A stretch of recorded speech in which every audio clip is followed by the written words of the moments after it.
and the All Indiana Podcast Network. This is the News 8 Daily 8 Podcast, a Wish TV News 8 update. Hello, I'm Jeremy Jenkins, and this is your News 8 Daily 8 Podcast for Tuesday, July 8th. We begin in Greenfield, where we are working to learn more about a police shooting that happened last night.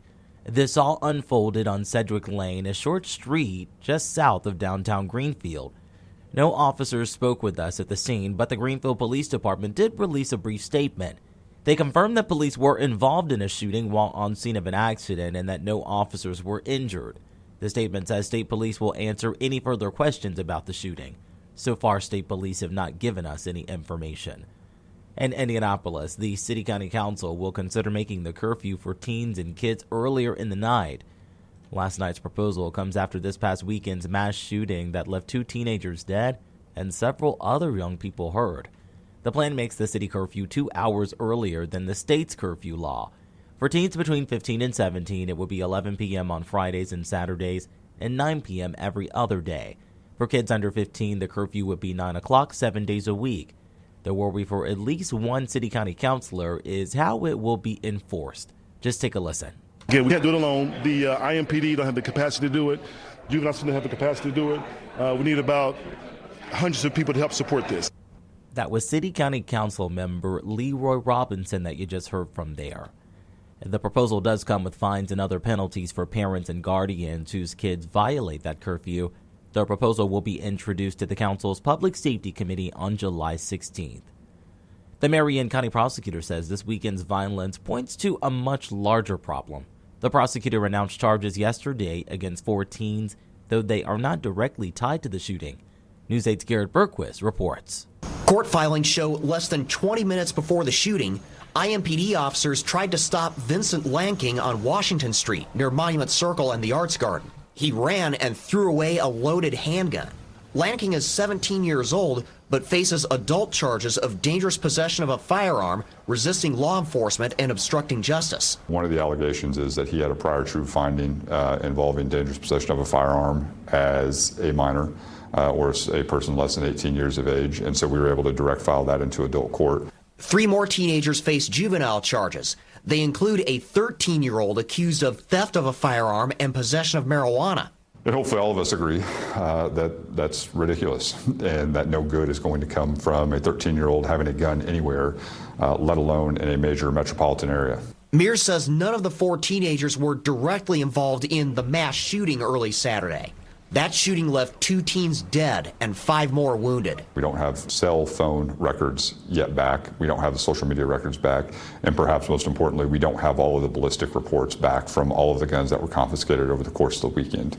And so once we get all of that information, I think we'll have a better idea of who we are dealing with and what individuals we need to follow up with. Mears says cell records might show what parents knew or should have reasonably known. That could lead to criminal charges for them. It's important that we send a message to young people that if you come downtown with a gun, there is going to be criminal consequences, because hopefully you can deter that type of behavior. Mears says he will ask the courts to allow him to charge at least one other teen, in this case as an adult. As for the mass shooting itself, he says that's still under investigation, and he told me to expect a steady stream of charges over the next few days related to everything that happened downtown over the weekend. I'm Garrett Bergquist for Wish TV and WishTV.com.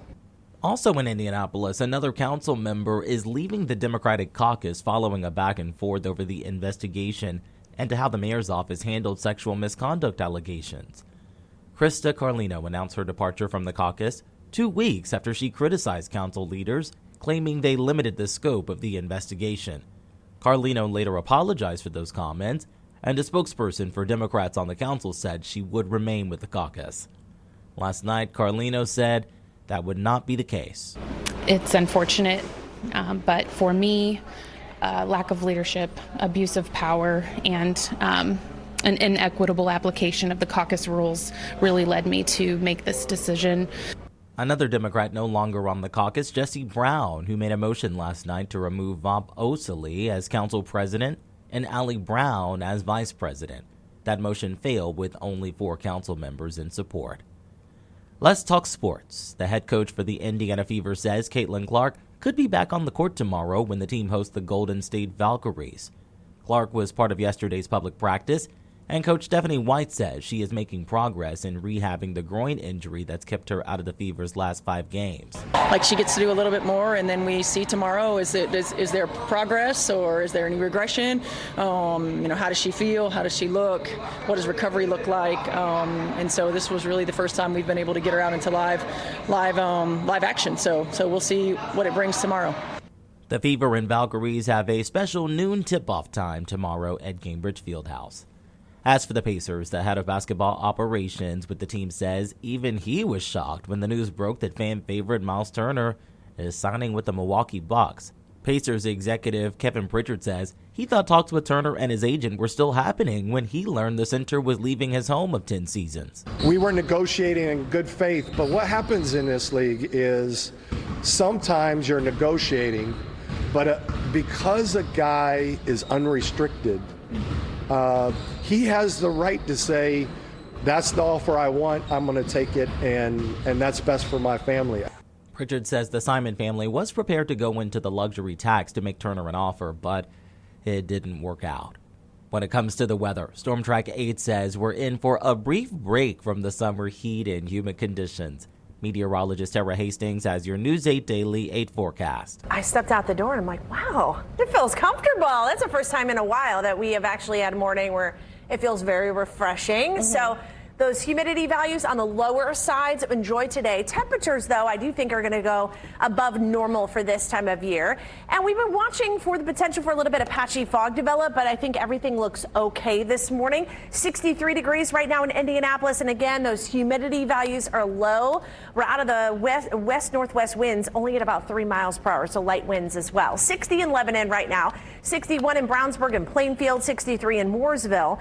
And we're sitting in the mid-60s over in Johnson County in Greenwood and Franklin. How about this? Dew point values, 60. So very refreshing air in place across parts of Indianapolis. Farther northward, we've got those readings into the 50s. So you step out the door this morning and it feels much more comfortable out there. A little bit of some patchy fog across parts of southern Indiana, but here in the metro area, everything looks okay this morning.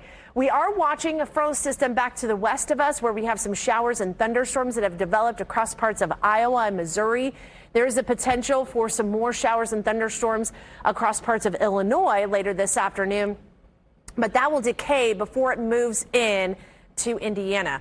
We'll look for some sunshine today. Temperatures will quickly climb near 80 at 11 o'clock, and then we'll be into the mid and upper 80s later this afternoon.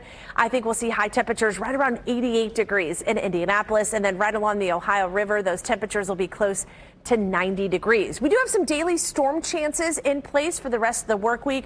We'll talk about those and then where our temperatures and humidity values go from here, all in my 7-day forecast. To get a peek at Tara's full forecast, just head over to wishtv.com, or you can download the Wish TV Storm Track 8 app. And don't forget to check out our Storm Track 8 weather blogs. This has been your News 8 Daily 8 podcast for Tuesday, July 8th. I'm Jeremy Jenkins for Wish TV and wishtv.com. This is the News 8 Daily 8 podcast, a Wish TV News 8 update on demand. For even more, on demand and on the go, connect with Wish TV on Facebook at wishtv.com and on the free Wish TV mobile app. Thank you for listening, and be sure to like, subscribe, and follow this podcast for updates every weekday morning on the All Indiana Podcast Network and wherever you get your podcast.